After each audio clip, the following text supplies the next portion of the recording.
Text Adventures. Zinyak, my youth. Our story begins in the remote village of Zinshire, a hamlet just west of Zinport, in the country of Zinland, on a planet known only as Zin. By nature, the Zin people are an uncultured and slow-witted lot, easily entertained by such diversions as arm wrestling and counting the spots on one's back.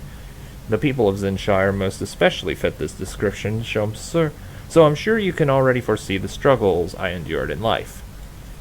The first of these struggles were my parents. My father, a simple butcher, was a small man with a fierce temper. Of all the things I learned from my father, the one that sticks with me most has to be the proper way to butcher a Zin pig. Most assuredly not. My father's butchering technique was deplorable. A lust for power. Thirst for knowledge? You're not even paying attention. My father was as dim as the second sun on the 14th of Zinuary. A lust for power. My father, though as thick as the back hair on a newly born zinfant, did indeed have an unquenchable hunger for control. While he never managed to rise higher than the head of a simple village council, he nonetheless carried the dream. My mother, on the other hand, a gifted seamstress who married far below her station, wanted me to enjoy the things so many others could not. I remember clearly, on the eve of my 13th birthday, her taking me to Traveling Zin Spears Comedy... a camp for rowdy children. Oh. Alas, Zingrat's camp for riotous youth was booked for the season. Zinkar's pastry shop? Oh, that was actually the right answer. Alright, let's do that again. Okay. Traveling Zin Spears Company Les Danses Romantiques. Please. As if a traveling company of such renown would step foot in a hovel such as Zinshire. Pastry shop. One might think a place such as Zinshire would not support a fine bakery, and you would be right. It closed after a year, but it was not for a lack of trying on my mother's part. She wished only for her child to have an appreciation for the finer offerings of life, and began my education with Zinkar's delectable pastries. Not only did I sample the goods at Zinkar's shop, but I spent a summer there, sweeping the floor, tending the counter, and even learning a bit of the culinary arts. I took to baking with zeal. Clients enjoyed my baked goods, and I became known throughout the Zinshire for my ganache-drenched eclairs. While my eclairs were among the best ever created, I was actually known for something else. Fresh fruit tarts? Alas, the climate of Zinshire is not conducive to the growing of fruit. Cream puffs. I could still feel the layers of crisp dough flaking gently on my tongue, awash in a smooth release of some sumptuous cream. Even though Zinkar's endeavor was not long for this world, I continued to sell my renowned cream puffs door to door, a business which thrived, I must say, doing well enough to supplement my admission to the most prestigious private school in Zinland. But that, my friend, is another story. Chapter 2. The Written Word. I had acquired the money to attend the finest school in Zinland, but that was just the beginning. While I would love to say Zinkov Preparatory Academy embraced me with open arms, the truth of the matter is, I was not the finest student. In order to gain admission, I had to endure rigorous physical and academic testing before they would grant me access to their legendary halls of learning. As is usual for admission to a school of such acclaim, the first of these tests was out for a sport. While participation in competitive sports is encouraged, a good source of income for any institution of higher learning, testing for such a thing was not required. A scholastic aptitude exam? Oh, it was, right. Whoops. Let me just,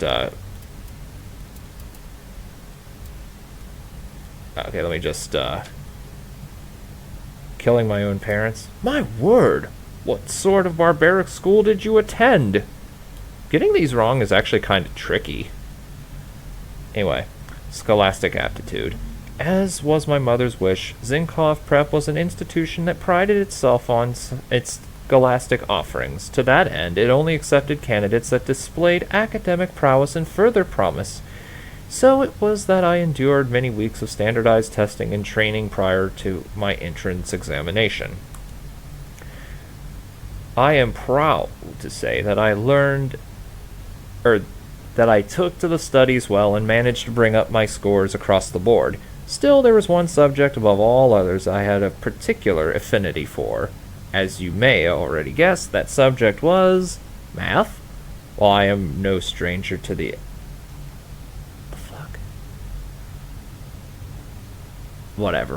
paradigm, mathematics was not the subject that drew me in. Art history. Though it pains me to admit such faults, art history was my weakest subject. The life of a museum curator, how I shall never know you. Science. To be honest, while I enjoyed the laboratory experiments greatly, I found science as a whole to be a rather dull subject. And that would be literature.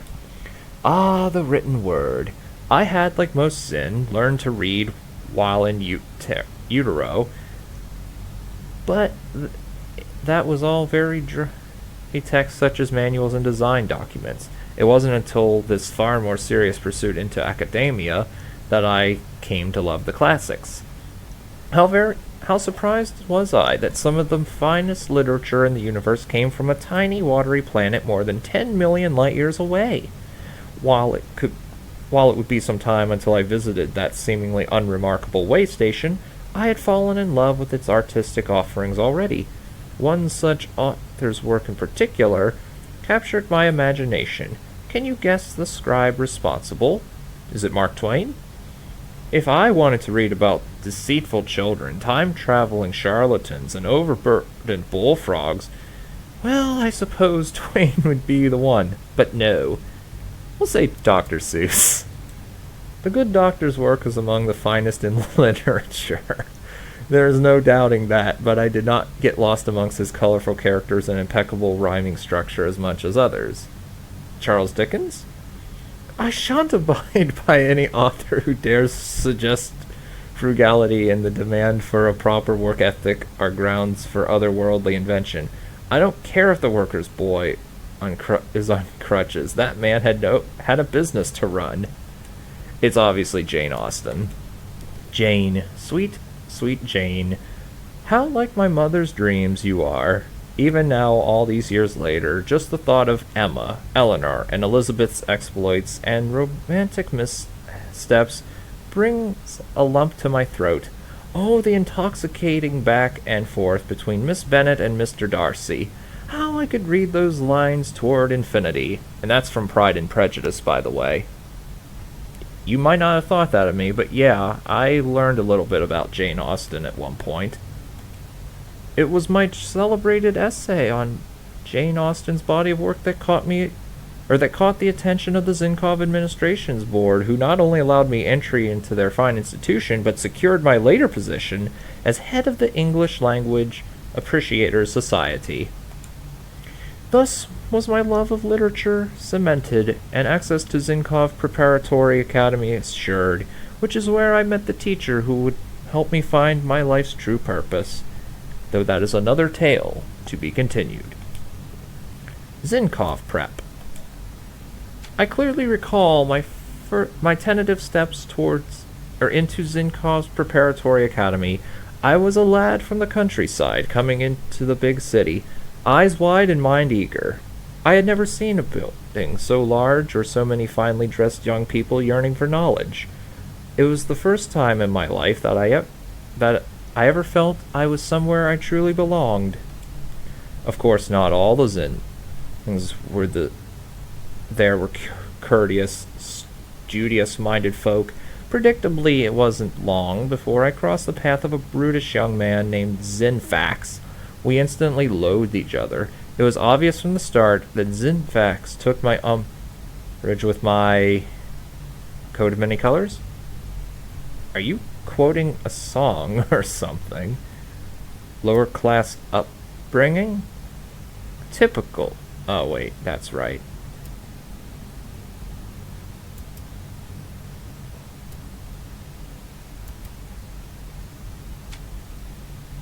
prominent cranial crown. While I do consider it one of my finest features, my cranial crown is not the source of Zinfac's ire. Lower class upbringing. Typical, no. I was now entering the proud and prejudice-filled society I had read about so eagerly just a few months prior. While Zinfax was a bore and a constant thorn on my side, I found solace in my studies. Literature had engaged me early on, but the offerings of Zinkov Prep allowed me to expand into even higher-minded subjects such as intergalactic warfare and how to exploit diplomacy for personal gain. What a world of knowledge there was to explore. More than any of the Zinkov faculty, Professor Zinlo informed my later days. I remember clearly. It was just 2 weeks into my first year when Zinlo pulled me aside after class and said to me, Zinyak, you are a natural-born leader? Well, yes, that's evident, but those are not Zinlo's inspiring words. These people are all your inferiors? While Zinlo must have been well aware of that, as a professor seeking tenure, he was obligated to maintain a facade of impartiality, I'm sure. Zinlak never let anything or anyone stop you from pursuing your dreams. Has anyone ever told you that before? What a remarkable thing to say to a formative lad. And he was right. I, as the poor son of an ignorant butcher, had made it to the finest university on the planet. I wasn't just pursuing my dreams. I was living one. Those words kept me strong through 4 years of demanding study, kept my mind clear from physical distraction, and are to thank for my graduating with honors from Zinkov Preparatory, a first for anyone from the hamlet of Zinshire. Upon receiving my diploma, I knew exactly what I must do. Kill Zinfax? Rather short-sighted, don't you think? Enter military service? Not before I settle some unfinished business, certainly. Kill him, then enter the military service. Order of operation, don't you know? Yes, I admit, I let my personal dislike for that heinous bully overcome me, and I snapped Zinfax's neck like old bark flaking off a dying oak. My time at Zinkov Preparatory now at an end, I entered yet another phase of my life, one that would take me to a great many exotic locations and allow me to realize, finally, my true potential. And thus ends my years as a plucky child. Next we meet, I shall regale you with the tale of Zinyak, the young man. Military, the early years. After my time at Zinkov Preparatory Academy, I did what all young people on Zin must do. I entered the military. Prior to my days at Zinkov, I admit I did not look forward to this rite of passage, but after, I relished the idea of honing myself into the specimen I would later become. Basic training was, as it was designed to be, a particular sort of hell. I don't know what the rules are where you come from, reader, but military training for the Zin Army consists of a grueling 8-week course that pushes recruits to their breaking point. Some did not survive the training and were sent off to work at the mines or forced to join the Zin Natural Orchestra, famous among 7 galaxies for how hideous their music is. In order to endure the training, I relied upon thoughts of my childhood, a more innocent time in my life. Thoughts of my... Are you daft? We covered this in the very first chapter. A manufactured hatred of the enemy? Ah, crap. Whatever. Let's just read through all this.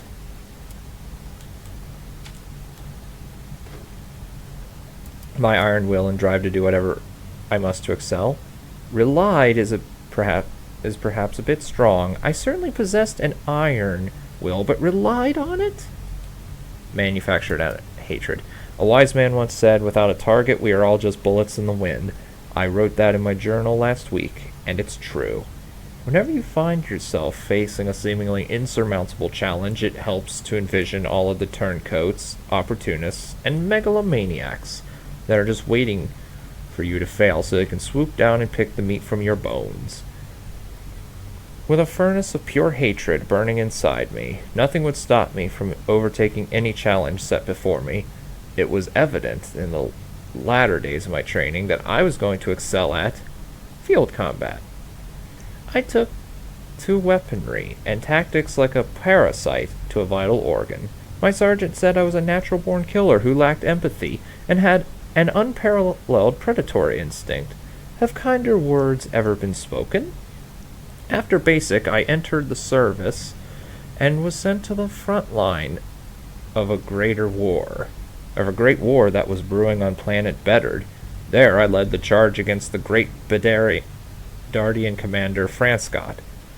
Using my innately keen insight, I surprised Franscott by, we'll just say, dressing in the enemy's uniform.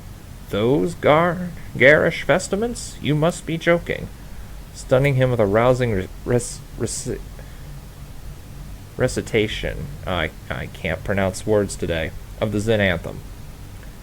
While it is a stirring morale booster, that was not the tactics I used. Recitation, there we go. Sneaking into his base under the cover of darkness. While it may sound like a simple tactic, you should be aware that the average day on planet Bedard lasts an excruciatingly long time. But I and my charge held our position until the perfect moment to strike. We infiltrated Franscott's compound, trampled his men under our mighty boots, and shattered the door to his bedchamber, wherein I pounced on the fool and smothered him with his own pillow. Even now, looking back, I can't help but smile. From there, I led the charge after numerous enemies of the Zin Empire. Soon, the entire Bedardian army fell before us, and we had yet another notch on our already impressive carved belts. And we gotta say the wrong answer. Commanding troops? Wait, they're all right? Oh, shit.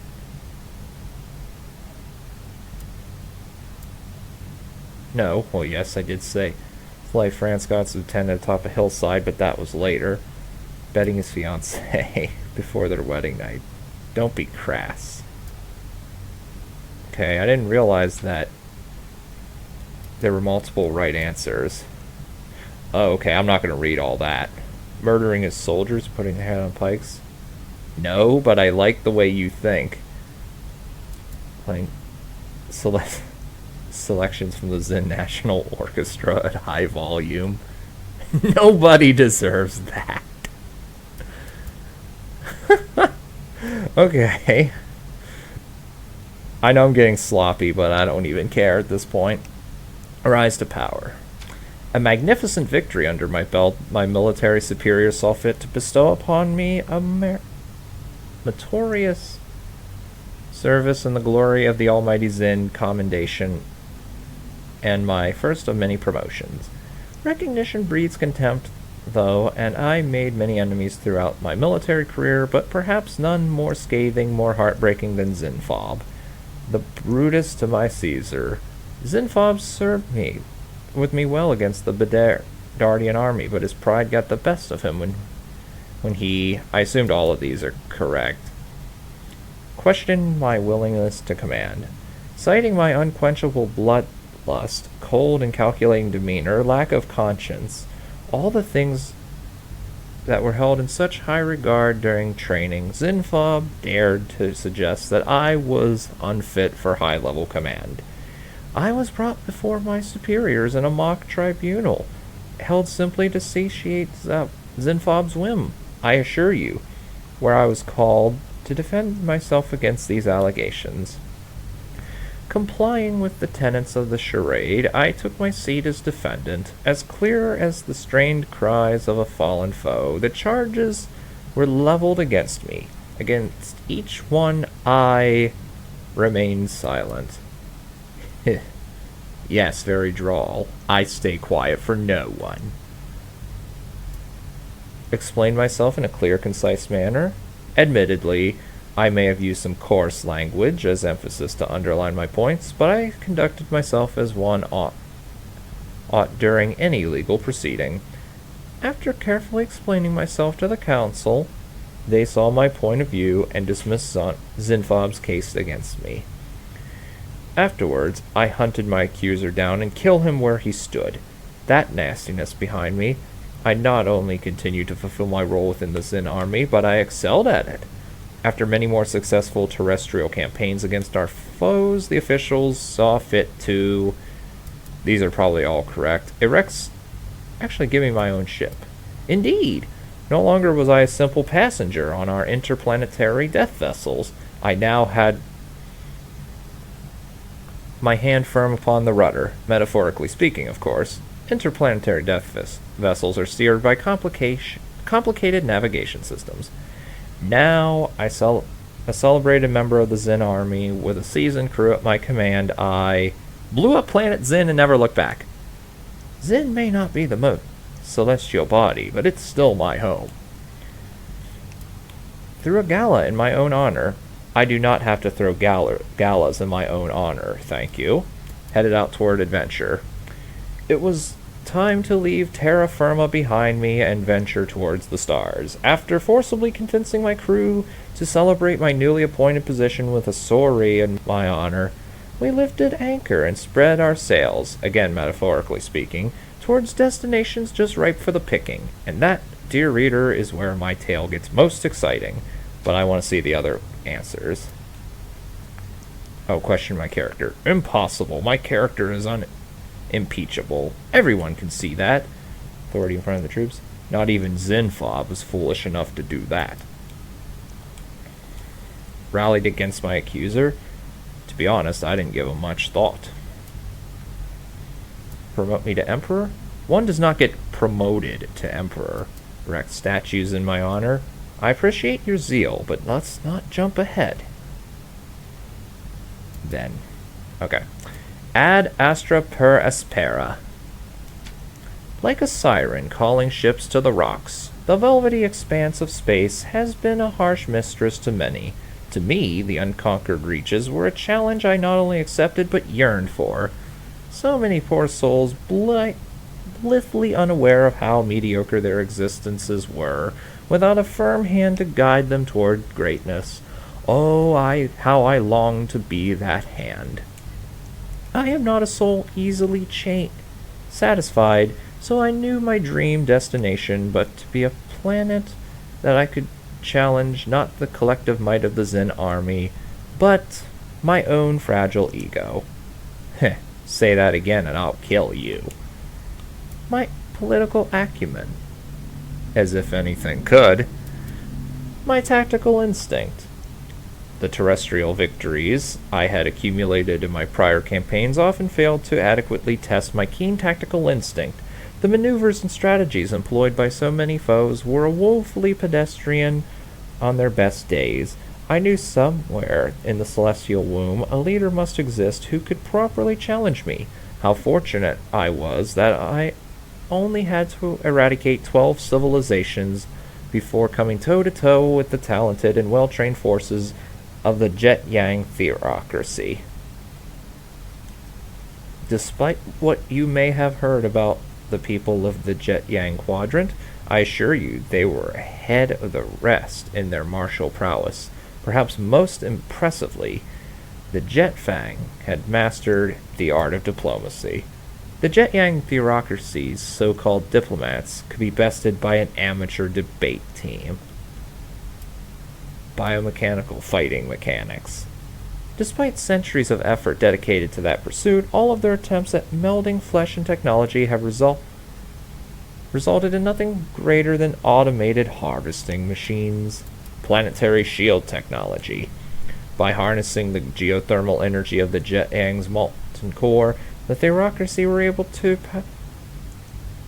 power a Dyson sphere-like shaped shield around their entire planet. It sparkled in the sun like a chorus line of stars, pirouetting in the sheerest glimmer of light. The way it shattered in the wake of our neutronic lasers was simply breathtaking. Upon our arrival on their planet's surface, the head of theocracy, an imposing figure named Bischoff Quirkzug, pleaded for not only his own life, but the lives of his people. Always a fair man, I agreed to meet him on a level field of battle, mano a mano, as a true gentleman. I even let him select the contest. Much to my surprise, he chose board game as part of their theoretic doctrine. The Jet Yang do not believe in flat surfaces. A duel of swords? Oh, how I wish. Arm wrestling. And I thought that I had left such uncultured diversions back on Zin. I learned then that this so-called sport had reached a far wider audience than I had hoped. Yes, Quirkzug chose to challenge me at arm wrestling. How, for a society so advanced in technology, thought I, could they be so taken with grasping hands and pushing? Little did I know that the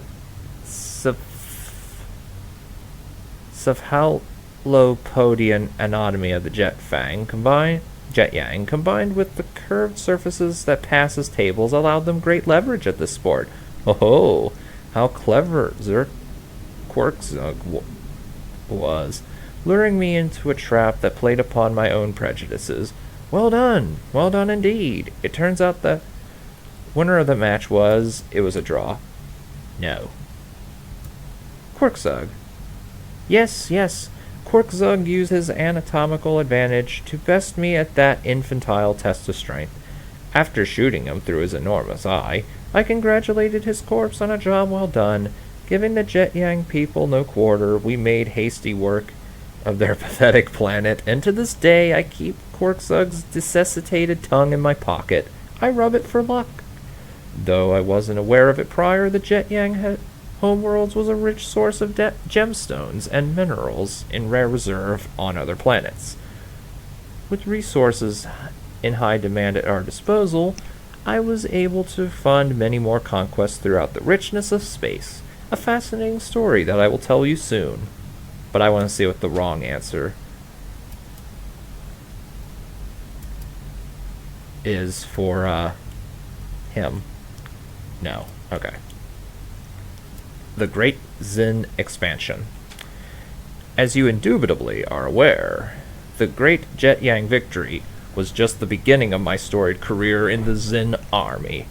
I still had numerous conquests awaiting me, including my first venture out toward a place the native scholars once call Via Lactea.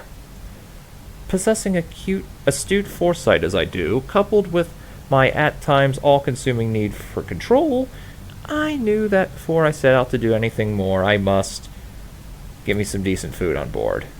Do you honestly think I would have traveled all the way to the Jet Yang quadrant without bringing the finest chefs in the universe with me? Acquire more ships. Not to be immodest, but my fleet was already quite impressive, thank you. Find a second in command. Even I cannot be everywhere at once. I knew in order to keep my crew appropriately subordinate while still being able to have some essential me time that I had to have someone I could trust implicitly to oversee the orders I give. Someone who could be my eyes and ears and also tend to my every whim without question. It was a plucky young soldier named Zinjai who stood the cranial crown and shoulders above the rest. I knew he would be a fine lieutenant, but as is customary to prove one's successor's worth, I first administered a quiz to determine his basic understanding of etiquette. Oh, that was right. I was not about to appoint someone as my military surrogate and manservant who was unable to appreciate property and tradition. I knew that if anyone were to even attempt to fill my proverbial boots, that they had to be able to do so in any conceivable situation. So it was I constructed a battery of examinations designed to test his etiquette across all manner of occasion. They really were brilliant, if I do say so myself. I am proud to state that Zinjai passed every test in spectacular fashion, though we did almost have an incident when a rapid Zin pig got loose upon the ship during a rousing debate on intergalactic politicking. Having endured my father's atrocious meat preparation as a lad, I forbid the use of Zinpig in any onboard recipes. We were attacked prior to the dinner, of course, of a fine meal, in what was a regrettable lapse in judgment on the part of a famed Boonian tactician Ariel the Furious. The Boon Armada attacked us in mid-space during the most important segment of Zinjai's testing. After destroying the Boon fleet ship and flaying all the crew members, I beheaded Ariel the Furious with a bread knife and threw his remains into the onboard incinerator. Zinjai and then went on to enjoy a most lovely meal full of Boon steaks and delightful conversation. His testing is over. I formally named Zinjai as my lieutenant/servant, and we continued our trek into deep space. Per my grand plan, I set culling the universe of its weakest cultures first, starting with these tribes of Central whatever. These tribes have been a blight on Central Auspausia since time immemorial. Really, I was doing everyone a favor by raising those heathens to the ground, but did the United Nations of Central Auspausia show me any gratitude at all? Of course not. Monster, they cried. Psychopath. Nothing stood short of planet-wide genocide was going to shut them up, which, thankfully, it did. From there, I continued on my path, conquering every planet that stood in my path, yet despite the sense of unparalleled accomplishment, I felt something was lacking. It was not until later that I would stumble upon my greatest achievement, my defining moment. But we gotta see the wrong answers. Let's see, Scholastic Aptitude Test? Oh, callback, yes, quite humorous of you. Ritual beatings?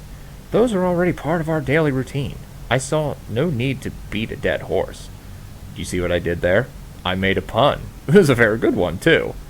Actually, it wasn't bad.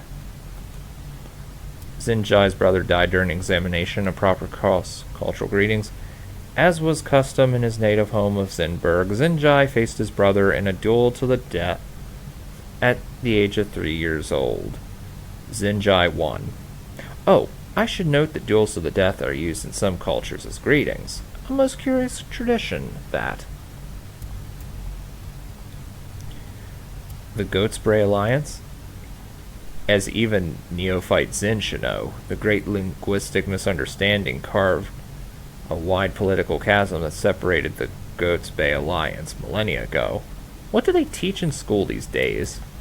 Earth? Do you really count Earth as one of the weakest cultures in the universe? You should really think higher of yourself. And then the defining moment.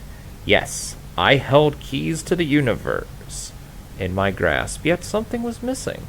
These victories, numerous though they were, felt hollow.